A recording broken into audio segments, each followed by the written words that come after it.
Aradhana Dhamma Desana. Brahmatsaloka Dipati Sahampati Tatam Jali'a Diwarang Ayat Sata Santi Dasata Paraja Kajatika Desetu Dhamma Anukapi Mampajang.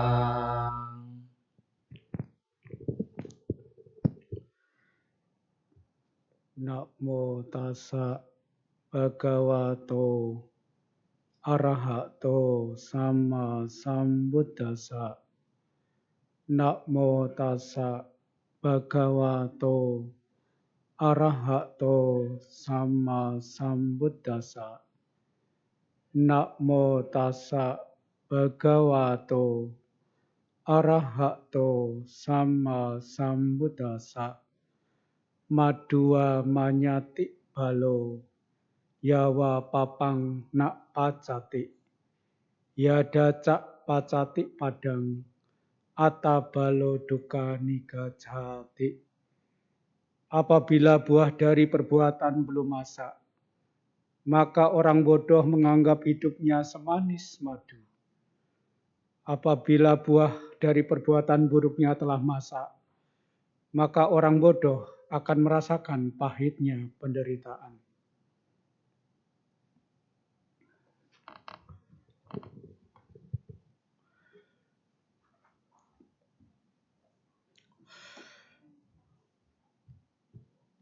Para Romo Ramani yang saya hormati, Ibu Bapak, saudara sekalian yang berbahagia, selamat malam ya.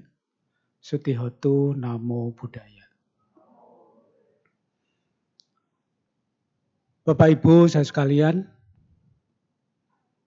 pada kesempatan yang baik ini saya diberi kesempatan untuk menguraikan tentang Dhamma di sana. Tapi sebelumnya ya, saya akan memberikan ulasan sedikit bahwa apa yang saya sampaikan ini adalah hal yang sangat penting dalam kehidupan para upasaka, upasika sekalian, pada umumnya adalah umat Buddha. Dikarenakan apa yang ingin saya sampaikan ini adalah tentang sebab-sebab keruntuhan. Ibu Bapak Saudara sekalian, sebab keruntuhan terutamanya bagi umat awam atau umat Buddha sekalian, ini sangat penting. Tidak hanya menjadikan catatan bagi kehidupan kita, tetapi menjadi dasar untuk menjalani kehidupan ini dengan menjadi lebih baik. Supaya apa? Tidak melakukan hal-hal yang ingin saya sampaikan di bawah ini. Di dalam Dika Nikaya, Bapak Ibu, Sang Buddha menyampaikan tentang sebab-sebab keruntuhan. Di sini ada 6 poin. Dan tentunya uraian Dhamma pada malam hari ini adalah cukup panjang. Maka dari itu Bapak Ibu butuh waktu untuk mendengarkan dengan hikmat. Butuh perhatian yang cukup panjang. Karena ini adalah hal yang sangat penting. Ya, untuk supaya kita tidak terjun bebas di alam-alam rendah. Baik Bapak Ibu, tidak berpanjang lebar. Apakah sesungguhnya sebab-sebab keruntuhan di dalam agama Buddha ini? Saya mengambil di salah satu bab di dalam Sigala Sutta tentang sosiologi Buddhis yang perlu diketahui oleh Bapak Ibu sekalian. Jadi sebab keruntuhan yang pertama adalah orang yang suka mabuk. Bapak Ibu, suka mabuk berarti melanggar sila yang ke-5. Surameraya, Majapahmadakana. Jadi mengkonsumsi makanan atau minuman yang menyebabkan lemahnya kesadaran. Dan ini akan lebih detail lagi Bapak Ibu, saya uraikan. Ada 6 bahaya dari orang yang suka mabuk-mabukan. Yang pertama adalah menghabiskan harta bendanya. Sudah barang tentu Bapak Ibu, orang yang suka mabuk itu ya biasanya tidak ada pengendalian diri. Maka harta bendanya ya dihabiskan dengan cara seperti itu. Dan kalau sudah mabuk itu biasanya tidak hanya melanggar sila yang ke-5, tetapi juga menyentuh sila yang ke-3. Betul apa tidak Bapak Ibu? Ya. Karena apa? Karena itu sudah pasangannya. Musuh, ya. Musuh besar orang yang mabuk adalah pasti akan berbuat selingkuh. Ya, main wanita. Kalau wanita juga main pria dengan pria lain dan sebagainya. Ini bahayanya Bapak Ibu. Jadi harta bendanya ya tidak terjaga dengan baik. Dihambur-hamburkan dan sebagainya. Kemudian poin yang kedua adalah memicu timbulnya kalau orang sudah mabuk itu pertengkaran dan perkelahian. Jadi biasa di tempat-tempat hiburan, di tempat-tempat di mana ada ya, pesta seperti itu, minuman keras misalnya. Apakah itu minuman keras, apakah itu ekstasi, apakah itu narkoba, ya, putau, dan lain sebagainya. Pasti akan memicu timbulnya perkelahian atau pertengkaran. Kenapa? Karena tidak ada pengendalian diri. Lemah kesadarannya Bapak Ibu sekalian. Maka dari itu sudah barang tentu orang yang mabuk itu mudah untuk menimbulkan kegaduhan. Pertengkaran, perkelahian, dan sebagainya. Maka dari Bapak Ibu hati-hatilah dalam kehidupan ini. Karena hidup ini hanya 2 pilihan Bapak Ibu. Ingin menjadi baik atau menjadi jahat. Hanya 2 pilihan, tidak ada pilihan yang lain. Pendidikan setinggi apapun.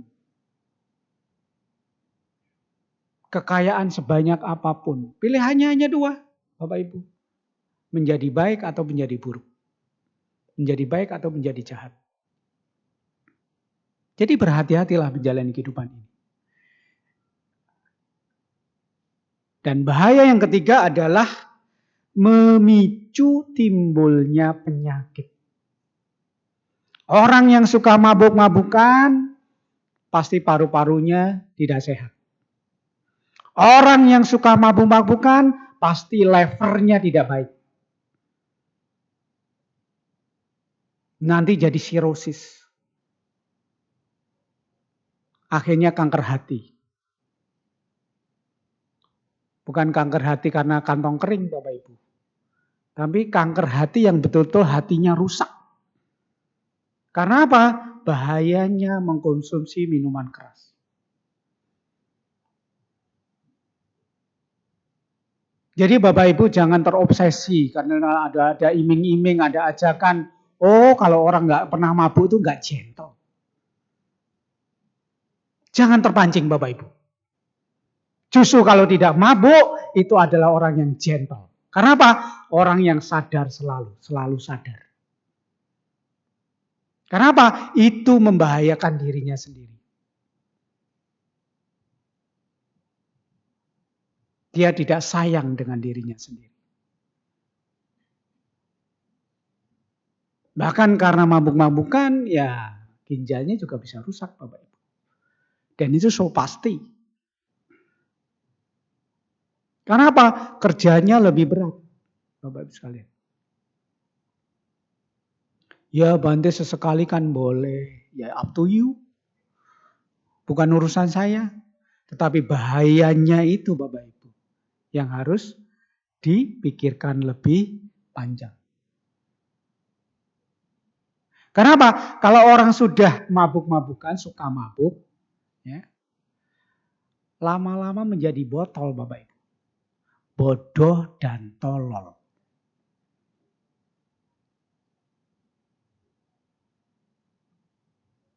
Jadi kenapa saraf-sarafnya rusak?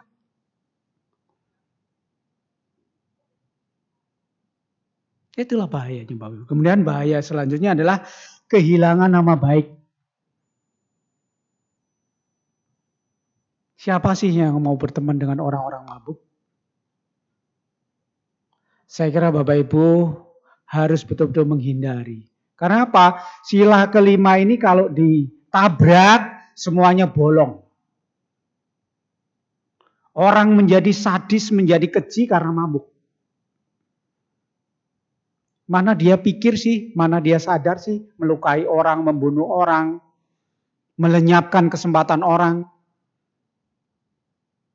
Ini karena mabuk loh Bapak sekalian. Banyak sekali kerugian yang kita dapatkan dari mabuk-mabukan.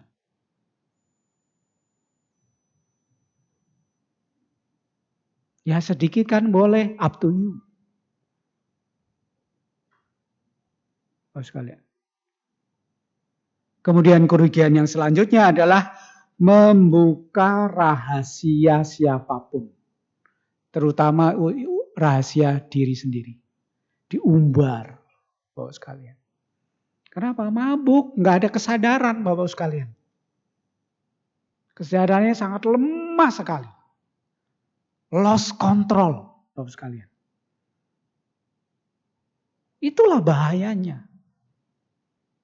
Jadi kalau Bapak Ibu nanti diobsesi, didorong untuk ayo kita coba sedikit saja. Sedikit lama-lama juga mabuk Bapak sekalian. Itulah bahaya. Maka Bapak Ibu harus pikir-pikir panjang. Karena apa? Hidup jasmani kita ini perlu dijaga. Banyak resiko kalau kita suka mabuk. Hidupnya tidak akan panjang. Dan akan terlahir dalam alam yang kurang baik. Kemudian melemahkan kesadaran. Kesadarannya menjadi lemah. Kenapa? Karena saraf-sarafnya sudah putus. Orang yang mabuk tidak akan kelihatan gagah. Orang yang mabuk justru kelihatan sangat lemah. Bukan gagah Bapak Ibu. Karena apa? Saraf-sarafnya nanti lama-lama hancur. Itulah bahayanya. Maka itu jangan coba-coba. Dan yang lebih tragis lagi, Bapak Ibu sekalian, orang yang suka mabuk-mabukan akan lahir di alam-alam rendah. Di alam-alam niraya. Tahu niraya? Alam neraka. Karena lengah, karena tidak waspada, tanpa pengendalian diri, dia melakukan hal-hal yang sangat merugikan diri sendiri dan banyak orang. Maka dia bisa lahir di alam-alam niraya, neraka. Luput dari alam neraka, dia bisa lahir di alam-alam binatang. Tiracana. Dalam bahasa Pali dikatakan alam binatang itu dikatakan tiracana. Bapak Ibu pernah membaca itu tentang gajah yang mabuk itu? Yang di dalam Buddha Jaya Manggalakata? Gimana? Susah kan dikendalikan? Dia meronta semauannya saja. Dia merusak apa saja yang di depannya. Itu gajah Bapak Ibu. Kalau manusia yang mabuk gimana? Oh, lebih jahat lagi. Bahkan dia bisa lahir terperosok di alam-alam yang dikatakan alam iblis. Yang keji. Hati-hati Bapak Ibu. Dan kalau dia luput dari alam-alam yang rendah seperti itu, dia bisa lahir menjadi orang yang kurang cerdas. Kurang cerdas itu apa? Ya idiot. Tidak normal mentalnya Bapak sekalian. Di bawah rata-rata. Lebih parah lagi, lahir menjadi sinting. Atau gila. Atau sencimping. Kira-kira rugi apa tidak Bapak sekalian? Rugi apa untung? Rugi. Rugi, kalau di sini mengatakan rugi, nanti kalau di luar sana ya risiko tanggung penumpang. Pak sopir mah jalan terus Bapak sekalian. Maka dari itu Bapak Ibu berhati-hatilah. Inilah sebab keruntuhan yang pertama. Tentunya Bapak Ibu tidak menginginkan kan jatuh lahir di alam-alam yang menderita. Untuk menjadi manusia saja Bapak Ibu itu butuh parami yang cukup. Kita lahir menjadi manusia ini enggak gampang. Enggak mudah, enggak gampang. Perlu parami yang cukup. Maka setelah lahir menjadi manusia, berhati-hatilah. Banyak berbuat baik. Kendalikan pikiran, kendalikan ucapan, kendalikan perbuatan dengan baik. Karena itu ladang untuk berbuat baik.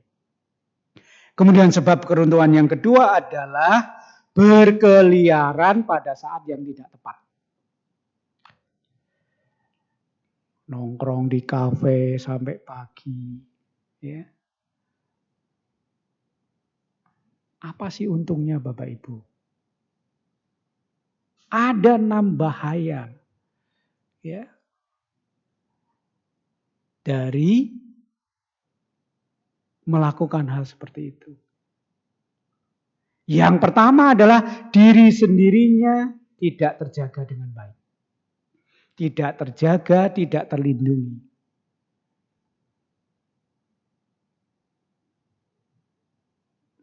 Apalagi dalam keadaan yang tidak sadar.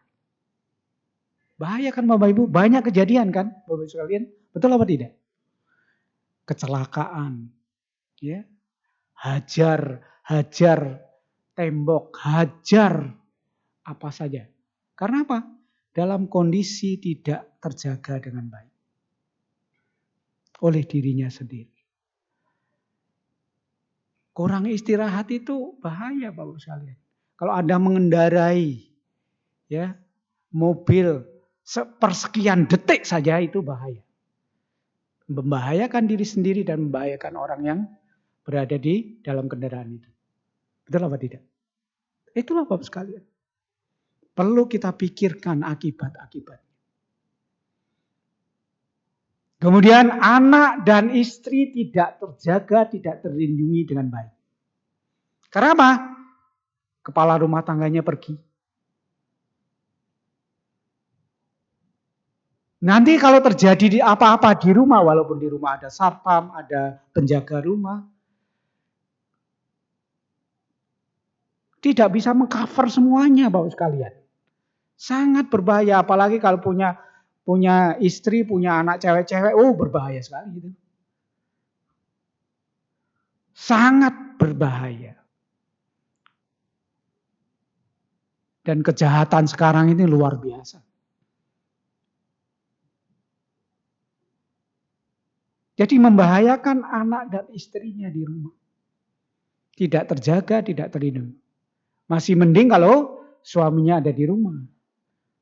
Ya. Kemudian harta bendanya juga tidak terjaga, tidak terlindungi. Itu yang ketiga. Oh sekalian. Hati-hati.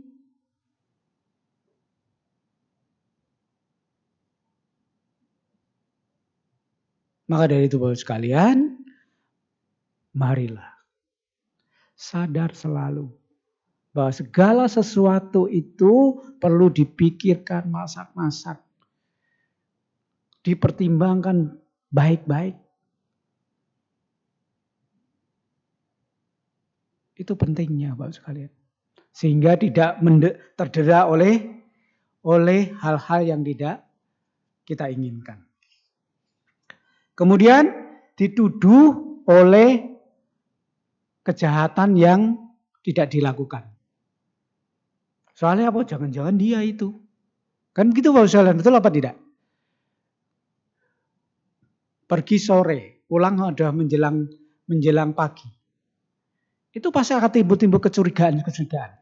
Jangan-jangan dia itu suka keluar malam, suka pulang pagi. Kecuali kalau memang kerjaannya sebagai satpam misalnya.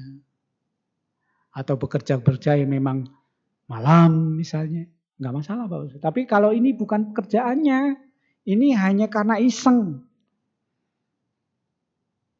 Maka itu bahayanya banyak Bapak sekalian. Sehingga orang desas-desus, oh jangan-jangan dia. Dia yang melakukan. Dan sebagainya, dan sebagainya. Banyak kerugian Bapak sekalian. Betul apa tidak? Maka itu pikir baik-baik. Kalau tidak penting jangan keluar.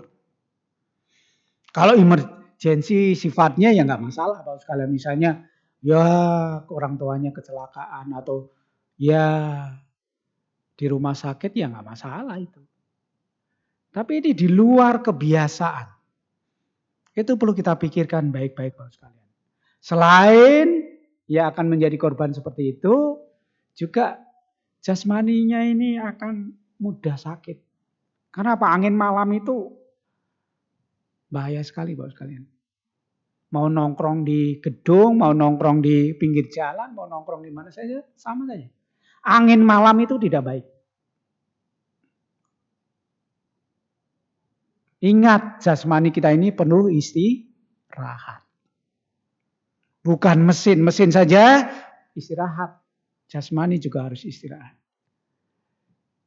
Kenapa? Ringkih. Jasmani ini ringkih. Sangat rentan terhadap penyakit. Kalau kita tidak bisa menjaganya dengan baik. Sangat rentan. Kemudian kerugian yang berikutnya adalah akan menjadi tuduhan, sasaran desas-desus. Termasuk dituduh yang boten-boten. Nah selanjutnya, kerugian selanjutnya adalah kehidupannya makin sulit. Karena apa? Ya timbul kecurigaan. Dicurigai macam-macam sehingga mau begini, mau begitu juga jadi sulit. Padahal tidak terbukti, tidak melakukan. Tetapi karena keluar pada saat yang tidak tepat, maka akan timbul masalah di kehidupannya selanjutnya. Itu Bapak sekalian. Kemudian sebab keruntuhan yang berikutnya adalah keranjingan atau suka berjudi. Suka berjudi Bapak Ibu. Suka berjudi, hati-hati. Biasanya orang yang suka berjudi itu adalah orang yang pingin cepat kaya. Serakah, tamak, rakus. Bapak sekalian.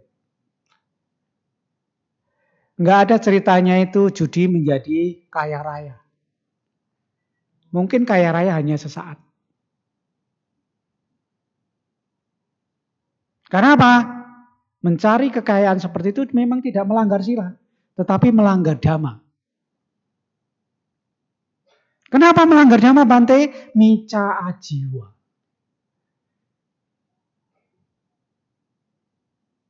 Jadi mata pencaharian yang tidak benar, Bapak sekalian.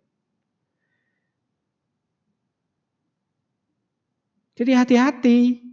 Banyak sekali cerita-cerita yang tragis karena perjudian. Akhirnya semuanya habis. Ya, sampai tempat tinggal juga hilang. Sampai tanahnya juga habis. Bahkan mau berteduh dimanapun juga jadi sulit, Bapak sekalian. Karena perjudian. Maka hati-hati. Oh, Bante nggak ada kok di dalam Pancasila Buddhis. Iya, memang tidak ada. Ayo berdebat kalau memang mau berdebat. Tetapi melanggar dhamma. Mata pencaharian yang salah. Dan kalau orang yang berjudi itu adalah berbahagia di atas penderitaan orang lain. Betul apa tidak, Bapak sekalian? Kenapa? Kalau, ini kerugian yang pertama, kalau menang, jika menang, akan dibenci sama orang-orang yang kalah.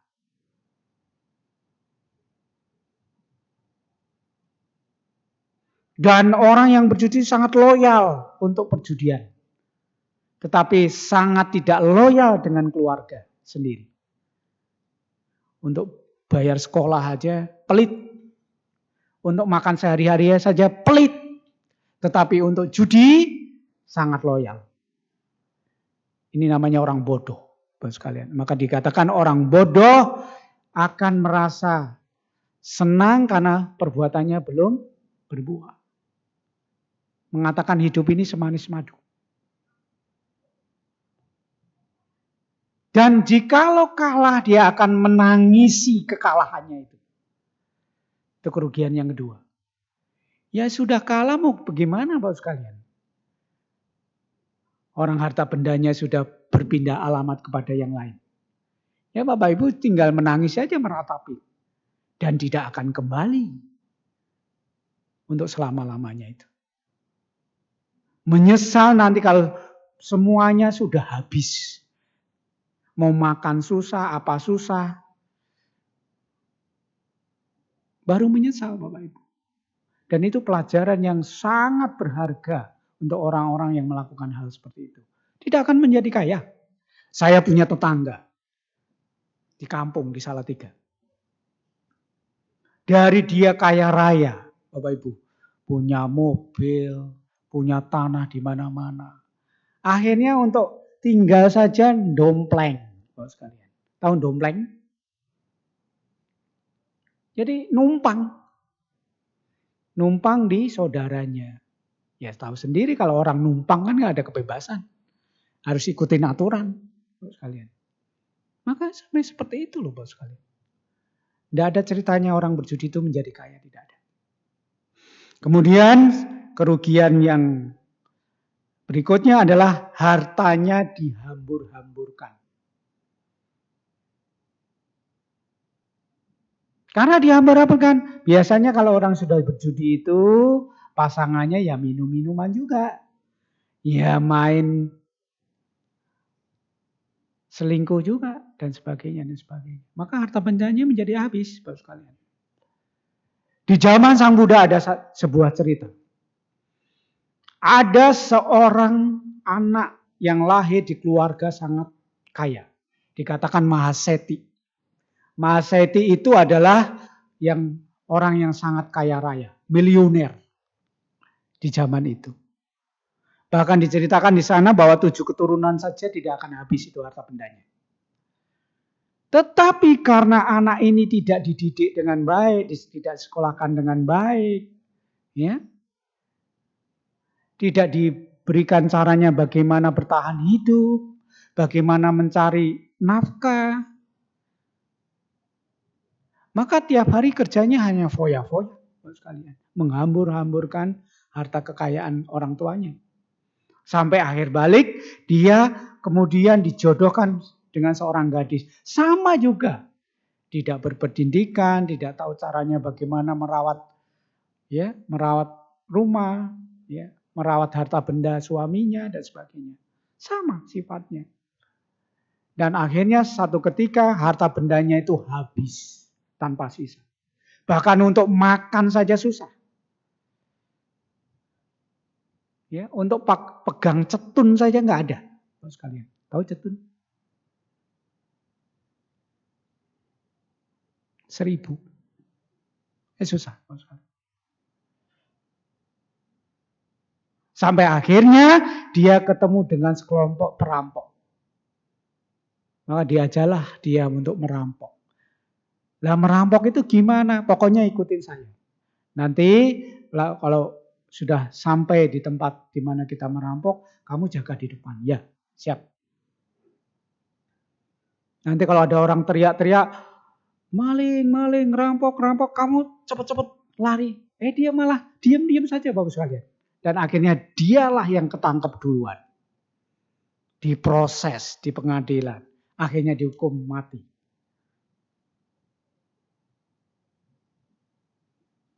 Jangan dibilang kalau kita sudah kaya raya itu, Bapak sekalian punya kebiasaan seperti apa yang saya ceritakan tadi.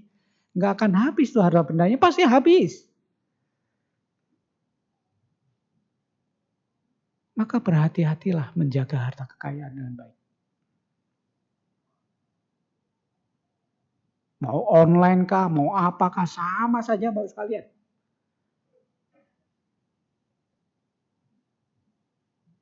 Sama saja risikonya. Kemudian,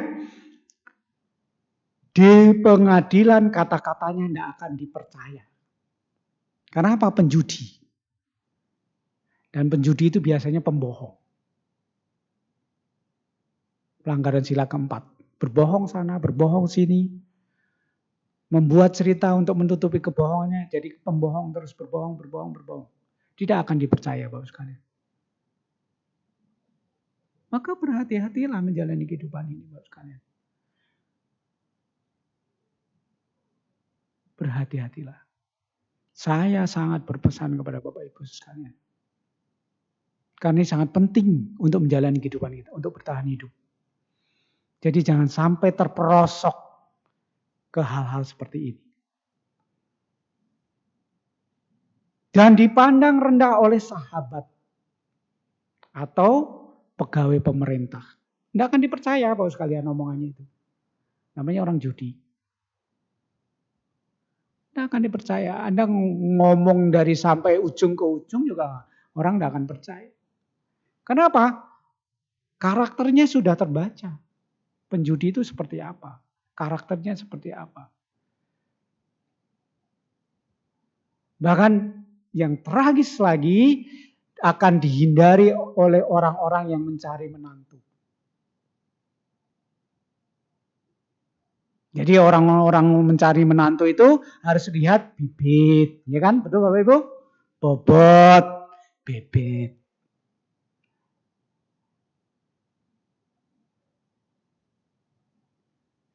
Gimana bisa menghidupi anak istri? Orang harta bendanya jadi hambur-hamburkan seperti itu. Nggak mungkin Bapak penjudi itu bisa merawat anak dan istri dengan baik. Diminta jatah belanja aja nggak dikasih. Mendingan untuk berjudi kok daripada gimana bisa menjaga anak istrinya, bisa merawat anak istrinya, memberikan jatah yang baik untuk anak istrinya. Nggak mungkin Bapak sekalian. Maka dari itu hati-hatilah.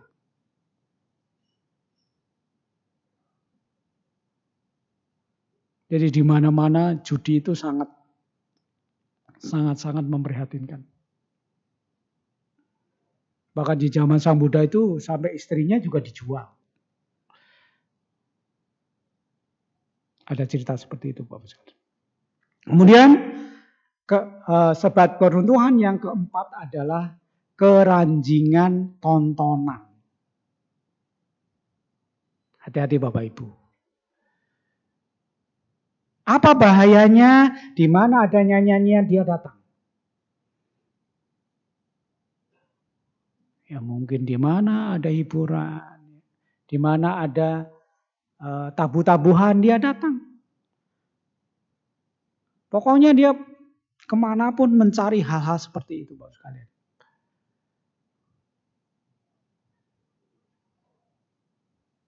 Jadi sekarang kan sudah canggih, ngapain saya jauh-jauh mau nonton. Ya, lewat media sosial kan gampang Bapak sekalian. Apalagi yang suka drakor itu. Ada yang suka drakor ibu-ibu? Ya banyak ya. Iya. Soalnya saya pernah tanya ke ibu-ibu itu. Kenapa sih suka drakor? Ganteng-ganteng Bante. Itu yang muda-muda. Kenapa nih? Wah cakep-cakep. Tapi kepalsuan.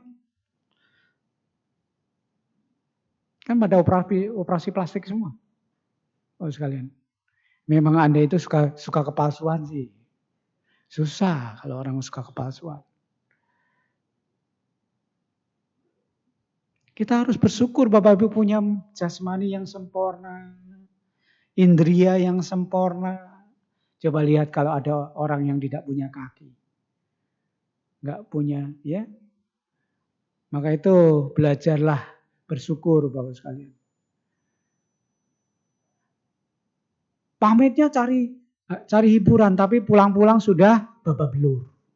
Bapak sekalian. Yang rugi siapa Bapak sekalian? Ya kita. Oh, di sono tawuran, gebuk-gebukan, bahkan ada yang mati konyol. Ya. Sering terjadi hal-hal seperti itu juga nggak pernah kapok gitu Bapak sekalian. Saya heran.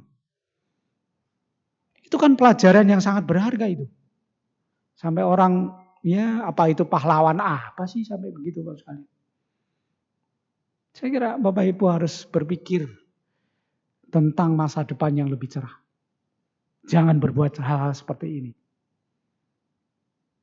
Tari-tarian, nyanyi-nyanyian, segala macam.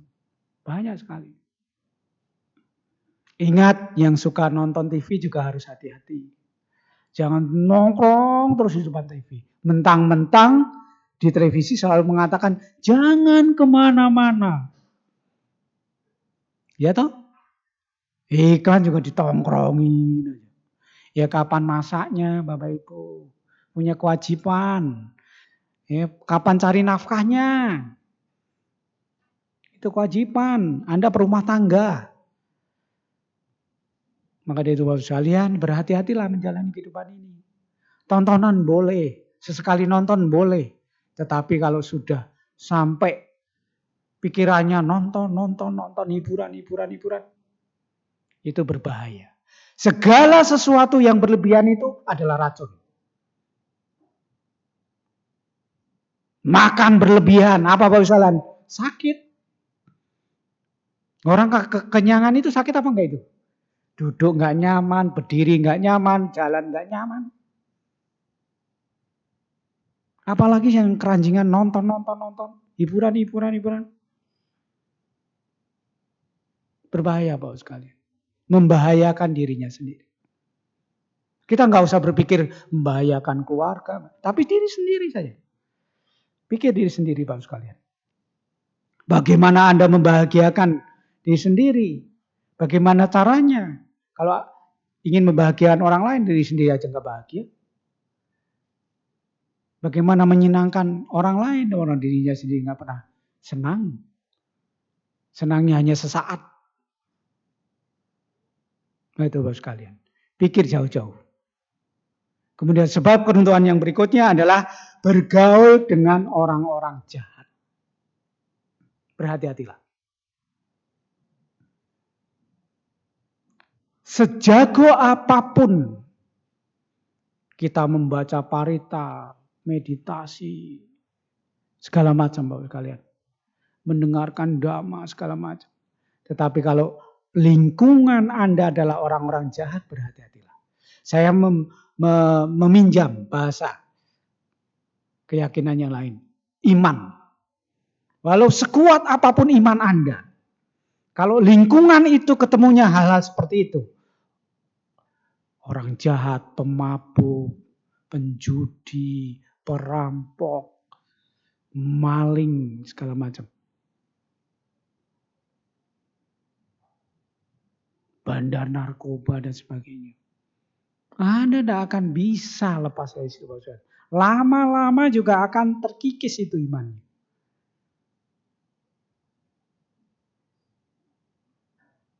Dan lama-lama Anda adalah pelakunya juga.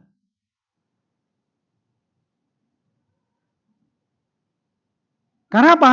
Kejahatan itu terjadi terbentuk dari lingkungan. Kejahatan terjadi karena ada kesempatan. Sekalian. Tadinya tidak punya pemikiran apa-apa, tetapi karena ada barang, ya, bergaul dengan orang-orang jahat, kemudian ada barang yang bagus, ya, berada di sekitar kita, timbul pemikiran mau mengambil. Ada niatan. Dan barang dicomot, berpindah alamat.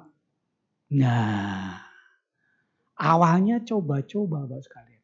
Tidak ada niatan, tidak. Tapi ternyata ada kesempatan. Lama-lama mungkin bolak-balik, ada niat. Dan akhirnya terjadi. Ya Anda lama-lama jadi jahat juga. Anda mau sembahyang berapa kali kalau Anda pola pikirnya memang terpengaruh dengan hal-hal seperti itu, ya pasti terjadilah Bapak sekalian. Enggak ketahuan. Akhirnya menjadi habit. Biasa mengambil, biasa mencuri, biasa.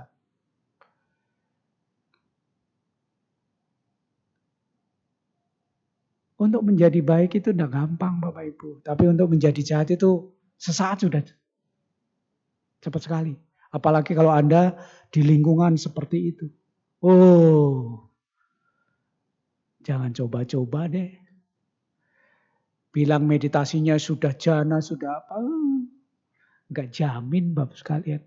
Kan hanya cerita katanya sudah mendapat jana. Jadi Bapak sekalian, marilah kita berhati-hati menjalani kehidupan ini. Supaya apa? Kita tidak terjun bebas. Siapa yang harus melatih? Ya dirinya sendiri. Siapa yang harus memperbaiki? Ya dirinya sendiri. Biku, Romo, Ramani, penceramah itu kan hanya memberikan dorongan, motivasi, semangat, pengertian.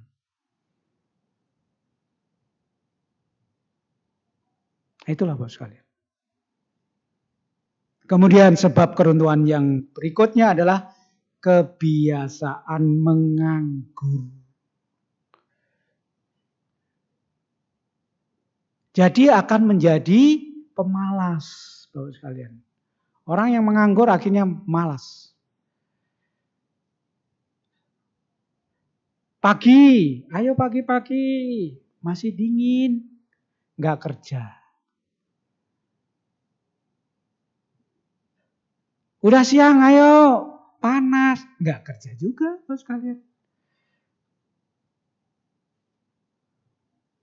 Ayo kerja, lapar, nggak kerja juga dia, Bapak sekalian. Karena memang orang yang nganggur, yang malas itu adalah banyak alasan. Nanti sudah kenyang, ayo kerja, kekenyangan. Nggak kerja juga. Sekalian. Seperti itu, banyak alasan. Maka itu Bapak sekalian, sayangi hidup kita. Kesempatan tidak datang 2 kali. Kita lahir menjadi manusia, kita belum tentu nanti lahir menjadi manusia lagi. Dan menjadi manusia ini adalah kesempatan emas. Mohon yang cerita-cerita tidak cerita ya. Ada yang ngobrol, tolong.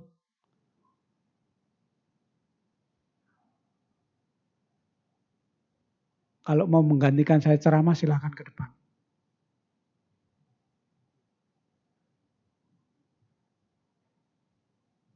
Sudah ceritanya? Baik, saya lanjutkan.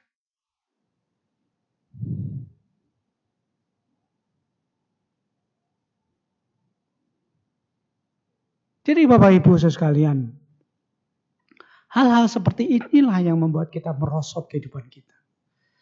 Runtuh kehidupan kita, hancur kehidupan kita. Dan orang malas itu punya iri hati yang sangat besar. Melihat temannya sukses, dia cemburu. Melihat tetangganya sukses, dia jealous. Melihat orang lain sukses, dia iri hati. Ketika sudah jealous, cemburu, iri hati, maka punya pemikiran-pemikiran jahat. Hati-hati. Apalagi di masa-masa sulit seperti sekarang ini. Ya. Sama-sama jualan. Kenapa yang satu laris manis Tanjung Kimpul? Dagangan habis, duitnya kumpul. Tetapi mana yang satu nggak laku-laku. Seminggu aja satu nggak laku juga. Timbul iri hati, Pak Ustaz. Ini kerjaan orang pemalas nih, Pak Ustaz. Jangan-jangan dia punya cari penglaris nih. Atau toko saya ditutup dengan hal-hal yang goib. Timbul pemikiran, Pak Ustaz. Timbul niat jahat, Pak Ustaz. Hati-hati. Karena cemburu, karena iri hati, karena jealous, maka timbul niat-niat jahat. Kalau sudah pikirannya begitu, Bapak Ibu, hati-hati. Be careful. Hati-hati. Kenapa? Itu juga menyebabkan kita akan lahir terjun bebas ke bawah. Kala malam yang tidak baik. Maka dari Bapak Ibu, harapan saya umat Buddha sekalian, marilah kita menghindari hal-hal seperti itu. Ada 6 hal yang harus dihindari. Kebiasaan mabuk, ya.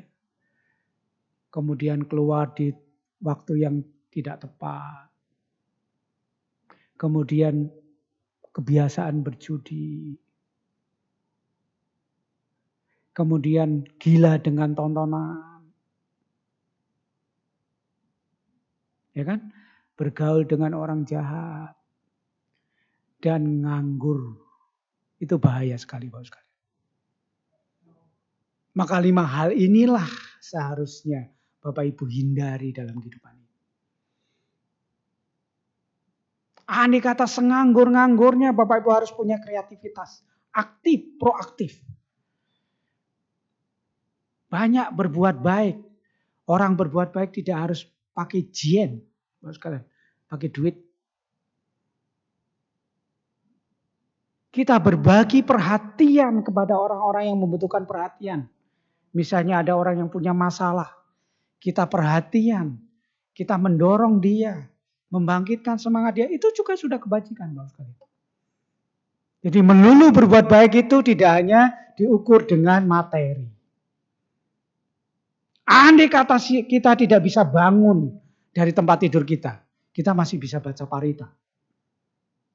Masih kita bisa meditasi di dalam tempat tidur itu, Pak sekalian. Tidak ada kekurangan jalan untuk menjadi lebih baik. Maka Bapak sekalian, saya mengharapkan umat Buddha sekalian yang punya kebiasaan-kebiasaan yang tidak baik, lebih baik pola pikirnya dirubah. Mindsetnya ini dirubah. Supaya apa? Menjadi lebih baik. Karena kalau sudah menjadi lebih baik, kehidupan kita akan dijamin, Pak Ustaz. Dijamin oleh siapa? Ya perbuatan kita sendiri. Oh, mau usaha tidak punya modal, Bante. Oh, gampang. Anda modalnya jujur saja. Orang jujur berbuat baik apa tidak? Berbuat baik. Orang kata jujur yang sepele saja. Misalnya kita pinjam uang.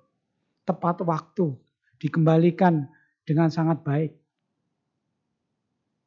Walaupun tidak dengan bunga dan sebagainya. Itu orang timbul kepercayaan, Pak Ustaz. Tidak punya modal tapi modalnya kejujuran. Bisa menjadi lebih baik, Pak Ustaz. Maka Anda dipercaya, oh kamu mau pinjam berapa sekarang? Kamu mau modal berapa sekarang?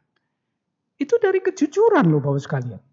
Daripada Anda lari, stres, kemudian banyak masalah, lari ke hal-hal jadi berjudi, jadi mabuk, jadi keluyuran yang tidak jelas. itu tidak akan menjadi lebih baik hidupnya. Kualitas hidupnya nyungsep, Bapak sekalian. Jatuh sejatuh-jatuhnya. Tidak ada jatuh di kehidupan yang sekarang. Tapi kehidupan yang akan datang pun akan jatuh di alam-alam menderita. Mari berjuang, Bapak sekalian. Kalau jatuh bagaimana? Bangun lagi.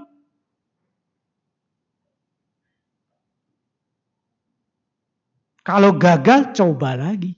Kalau gagal lagi, coba lagi, Bapak sekalian. Tidak ada kata-kata menyerah, pasrah, dan sebagainya. Itu Bapak sekalian. Harapan saya umat Buddha sekalian jangan sampai terjerembab dengan 6 hal ini. Yang sudah saya jelaskan di depan tadi. Saya kira ini yang saya sampaikan pada malam hari ini. Mudah-mudahan Bapak Ibu saudara sekalian bisa mengerti dengan baik, ya, memahami dengan benar apa yang saya sampaikan. Supaya apa? Kualitas hidup kita menjadi lebih baik.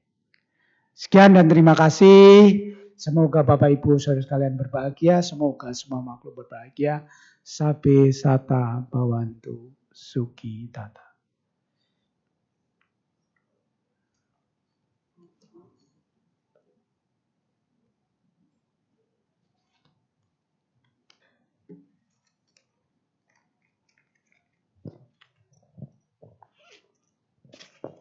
Demikian Dhamma Desana yang disampaikan oleh Yang Mulia Bante Tejanando Mahatera.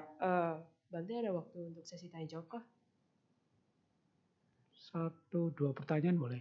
Oke, jadi 1-2 pertanyaan. Jadi nanti kita ada sesi tanya jawab.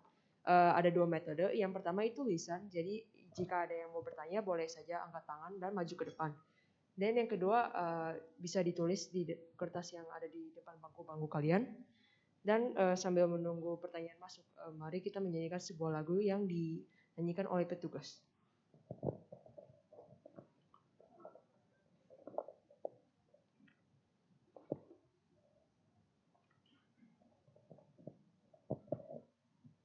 Mari bersama-sama kita buka buku Penuntun Kebaktian pada halaman 113. Kita nyanyikan lagu Sang Bagawa.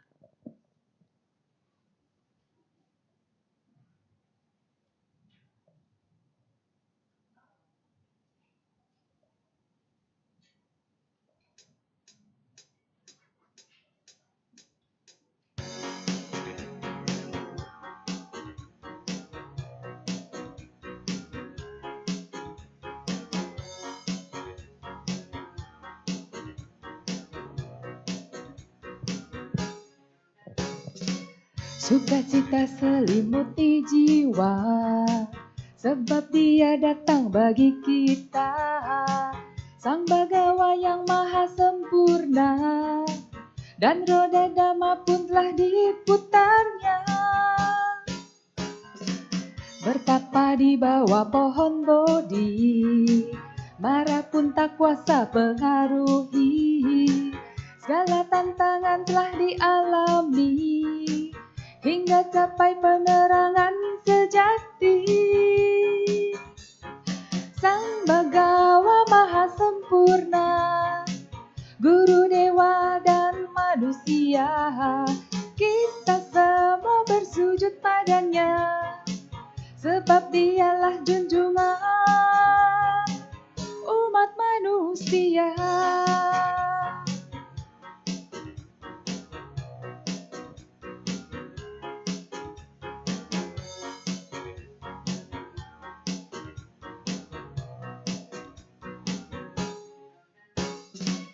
Dengan dhamma yang maha sempurna, kita semua telah dituntunnya. Dan di segala belenggu dunia, menuju tercapainya nibbana. Sang Bagawa maha sempurna, guru dewa dan manusia. Kita semua bersujud padanya, sebab dialah junjungan. Sang Bagawa maha sempurna, guru dewa dan manusia. Kita semua bersujud padanya, sebab dialah junjungan umat manusia.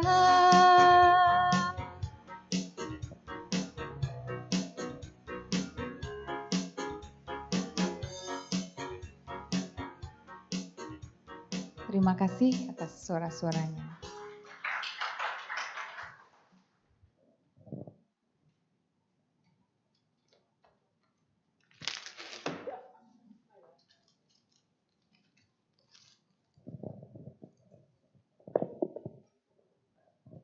Oke, jadi sekarang kita akan memulai sesi tanya jawab. Jadi pertama-tama ada yang ingin bertanya secara lisan? Nggak ada ya? Oke, jadi Bante mau baca Taruh sendiri sini aja. Taruh Saya sini. baca sendiri.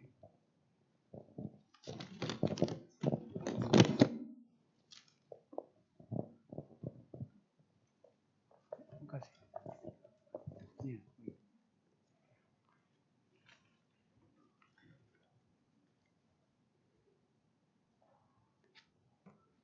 Ya, baik Bapak Ibu, ada pertanyaan. Anumodana Bante, bagaimana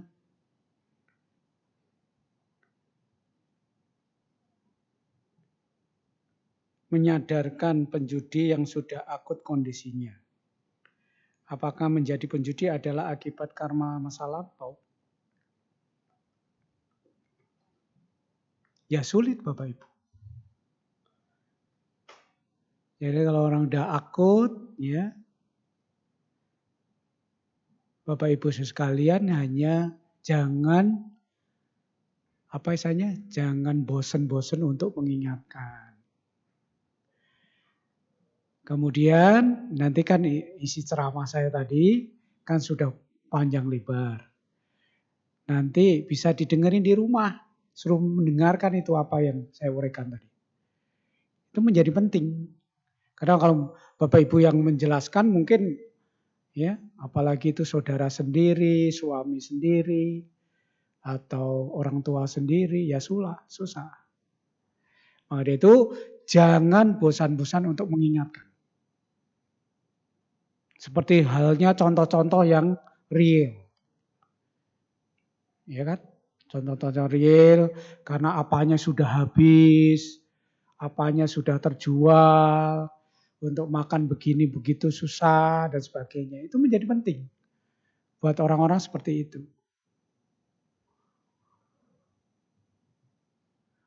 Kalau tidak bisa bagaimana? Ya itu risiko. Hidup bersama orang-orang seperti itu.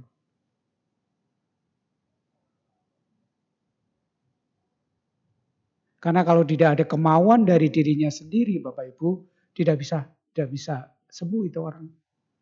Apapun itu, kebiasaan apapun, ya, karakter seperti apapun, kalau dia memang tidak ada kemauan, tidak ada niatan dari diri sendiri, ya susah. Karena obsesinya apa? Saya ingin cepat kaya, cari duit gampang. Tapi akhirnya apa? Semuanya habis. Bahkan mungkin rumah tangganya juga bubar.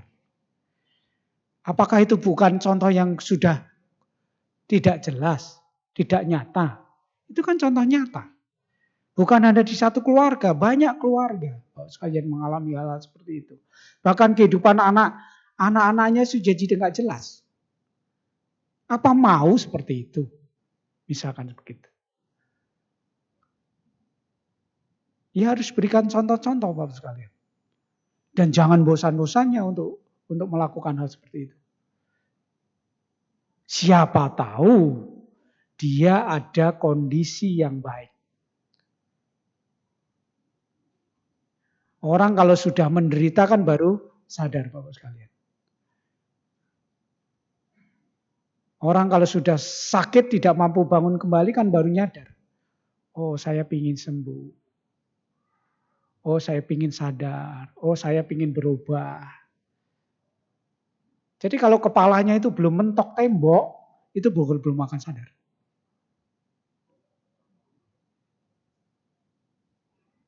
Kemudian, apakah menjadi penjudi adalah akibat karma masa lampau? Belum tentu.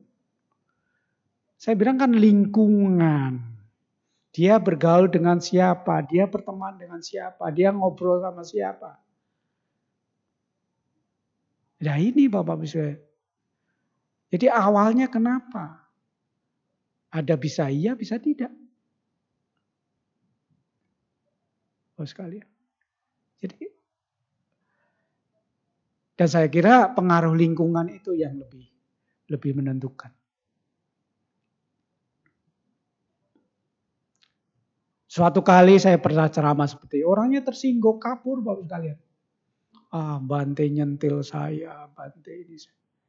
Ya itu urusan lu, urusan kamu, urusan Anda. Saya ceramah karena ingin menyadarkan semua orang. Bukan untuk 1-2 orang. Bukan untuk si A, si B.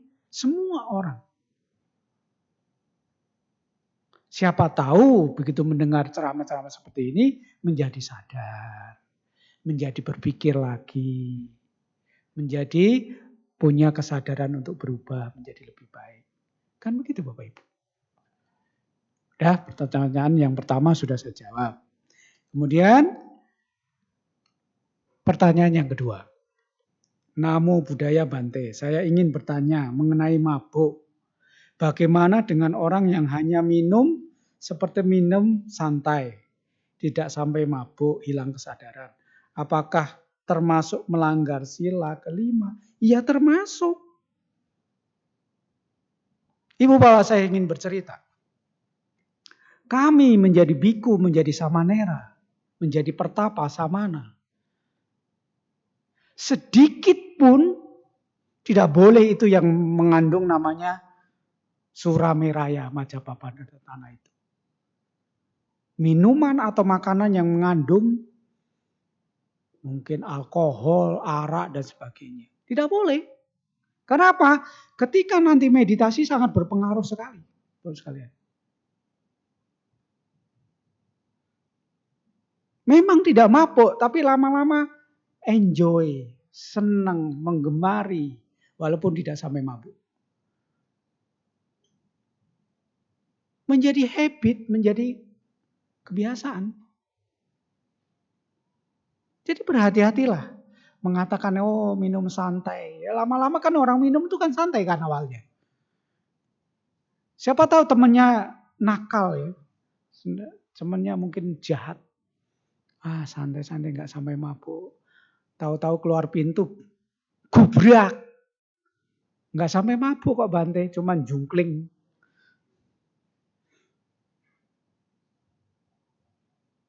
Seorang biku, seorang samanera tidak boleh.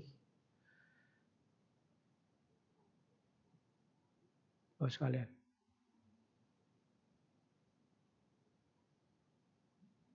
Kecuali hanya untuk obat luar. Kan ada arak gosok itu ya. Boleh. Tapi kalau sampai mengkonsumsi, menggemari, itu efeknya sangat tidak baik.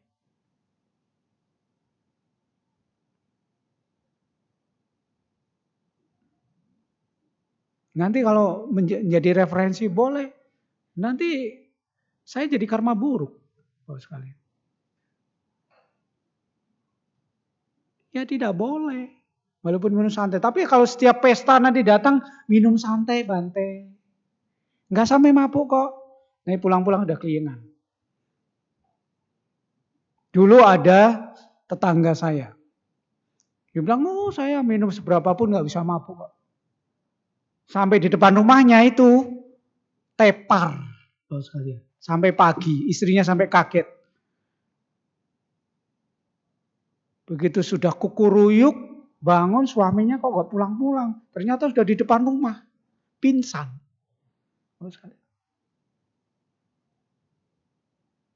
Apapun alasannya tidak boleh.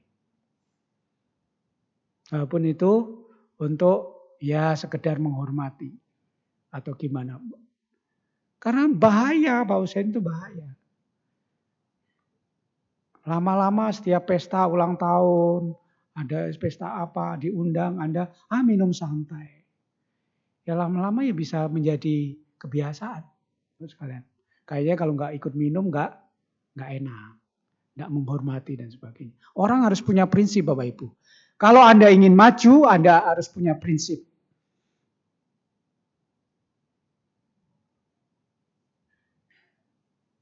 Say no drug. Katakan dalam hati. Apapun alasannya. Saya ada umat Surabaya.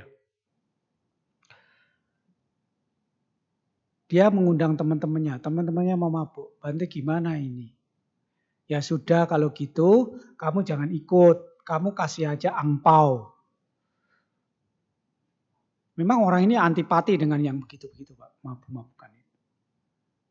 Dia Buddhis Tulen. Dari Makassar. Betul-betul dia lakukan. Dia hanya lakukan udah kalau mau kasih penghormatan, penghargaan sama teman-teman yang pernah membantu, kasih aja angpau. Terserah mau dikasih berapa. Mau buat apa ya terserah itu. Karena udah dikasih Bapak sekalian. Sudah nggak ada urusannya dengan kita. Dia ngerti Bapak sekalian. Karena apa? Pernah sekali mengajak teman-temannya maunya yang begitu. Dan dia sendiri tidak melakukan hal itu.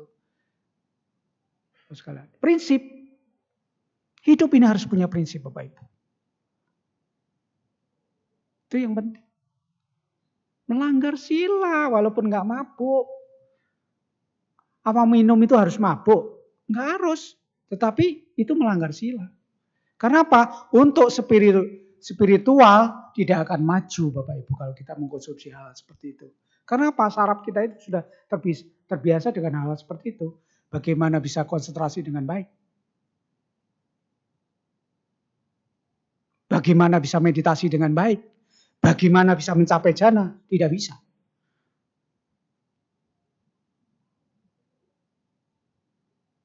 Karena apa? Sarafnya sudah mulai terganggu. Itu jawaban saya. Kemudian yang ketiga,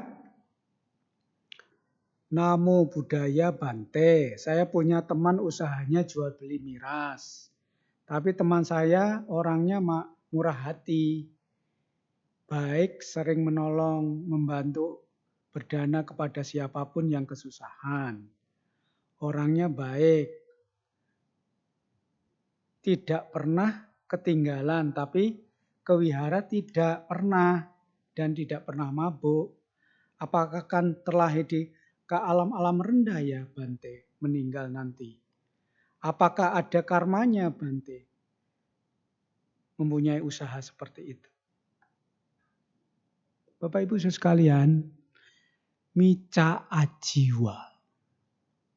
Mata pencaharian yang salah. Hati-hati.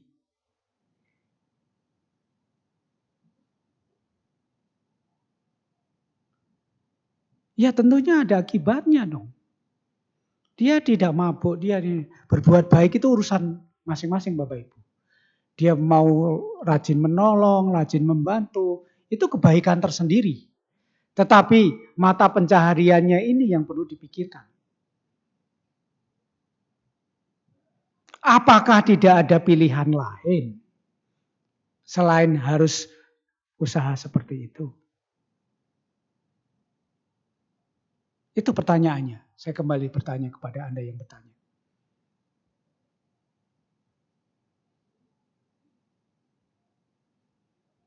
Banyak sekali usaha-usaha yang tidak mengandung risiko yang sangat membahayakan orang lain. Itu membahayakan orang lain. Memang cuannya gede. Ya toh? Betul apa tidak? Jualan-jualan segitu cuannya gede. Tapi risikonya juga gede. Masalah dia rajin berbuat baik, rajin berdana, dan sebagainya. Itu urusan berbuat baik ya urusan berbuat baik. Yang kita masalahkan adalah mata pencahariannya itu apa, nggak bisa diganti yang lain. Itu saja pertanyaan saya. Jadi Anda bertanya, saya tanya kembali. Terserah Anda mau jawab apa.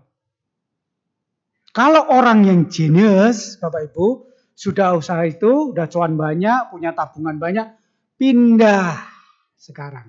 Usahanya bukan usaha yang seperti itu, banyak pilihan. Dia bisa buka resto, ya, dia bisa buka toko bangunan, toko pakaian, atau jual beli mobil. Banyak sekali pilihannya yang tidak membahayakan orang lain dan dirinya sendiri. Karena saya pernah Bapak Ibu berceramah tentang mata pencaharian yang salah di Karawang sana. Di pinggir pantai itu daerah mana ya? Saya lupa namanya. Itu di situ kan banyak sekali umat-umat kita itu. Umat Buddha terutama yang punya usaha tambak, usaha ikan apa itu ya. Punya tambak-tambak macam-macam. Tambak itu juga kan termasuk mata pencaharian yang tidak baik. Karena apa? Kita jual nanti untuk dikonsumsi, dipotong, dimatiin dan sebagainya. Itu risiko. Makanya kalau nanti lahir menjadi pendek umur, sakit-sakitan, ya jangan salahin orang lain, jangan salahin makanan. Itu akibatnya, Bapak sekalian. Menjadi berpenyakitan, pendek umur, tidak pernah sehat. Atau mungkin malah cacat. Dan sebagainya. Jadi ini akibat, Bapak sekalian. Karena apa? Mata pencaharian yang tidak benar.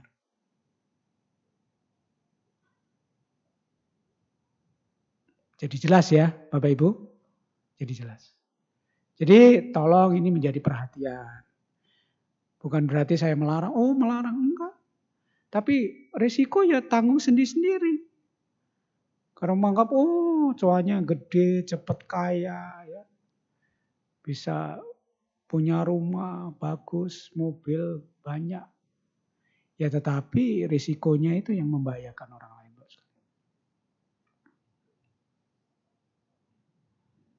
Masalah dia nggak mau datang ke wihara nggak masalah. Yang penting mau berbuat baik. Karena umat Buddha tidak harus selalu datang ke wihara.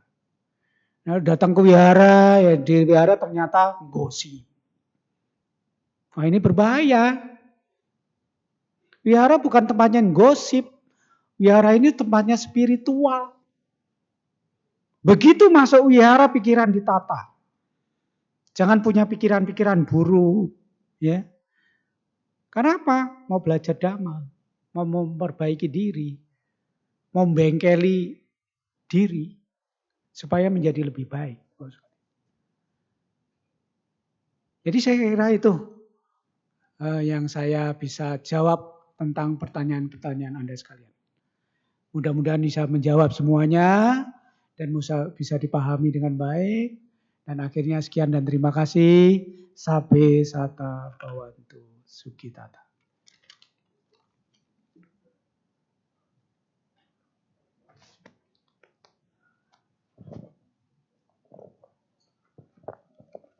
Bante ada closing statement kah? Ada closing statement nggak? Atau udah?